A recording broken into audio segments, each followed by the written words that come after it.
আপনি কি জানেন, আমরা যে পৃথিবীতে বাস করি এই গ্রহটা এখনও পুরোপুরি মানুষের জানা হয়নি। আজও পৃথিবীতে এমন অসংখ্য রহস্য আছে যেগুলো বিজ্ঞানীরা পুরো ব্যাখ্যা করতে পারেনি। ভাবুন তো, সমুদ্রে মাত্র প্রায় 5% মানুষ অনুসন্ধান করতে পেরেছে। অর্থাৎ সমুদ্রের গভীরে এখনও লুকিয়ে আছে অজানা প্রাণী, অদ্ভুত শব্দ আর রহস্যময় জগৎ। পৃথিবীর সবচেয়ে গভীর জায়গা মারিয়ানা ট্রেঞ্চ, এই চাপ এত বেশি সেখানে মানুষ সাধারণত 1 সেকেন্ডও বাঁচতে পারে না। তবুও সেখানে এমন অনেক প্রাণী পাওয়া যায় যেগুলো অন্ধকারেও নিজেরা আলো তৈরি করতে পারে। আরেকটি অবাক করা তথ্য হলো, পৃথিবীর ভিতরে অর্থাৎ কেন্দ্রের সূর্যপৃষ্ঠের থেকেও বেশি গরম। বিজ্ঞানীরা ধারণা করেন পৃথিবীর কেন্দ্রের তাপমাত্রা প্রায় 5400 ডিগ্রি সেলসিয়াস।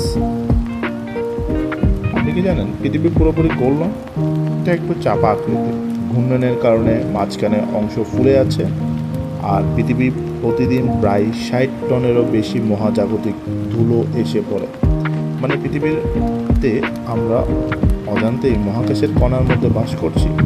সবচেয়ে ভয়ঙ্কর ব্যাপার হলো পৃথিবীর নিচে এমন সুপ্ত আগ্নেয়গিরি আছে যেগুলো জেগে উঠলে পুরো মানব সভ্যতার উপর প্রভাব পড়তে পারে। এমনকি পৃথিবীর চৌম্বক ক্ষেত্র ধীরে ধীরে পরিবর্তন হচ্ছে। বিজ্ঞানীরা বলছেন ভবিষ্যতে একসময় উত্তর ও দক্ষিণ মেরুর জায়গা বদলও হতে পারে। মানে উত্তর মেরু দক্ষিণ মেরুর যে জায়গাটা সেটা পরিবর্তন হয়ে যাবে। পৃথিবীতে এমন কিছু জায়গা আছে যেগুলোতে কম্পাসও ঠিক মতো কাজ করে, কারণ সেখানে চৌম্বকীয় অস্বাভাবিকতা রয়েছে।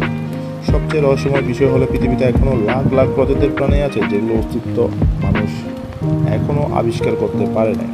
মানে আমরা যে পৃথিবীতে বাস করি সেটা এখনও পুরোপুরি অজানা এক রহস্য।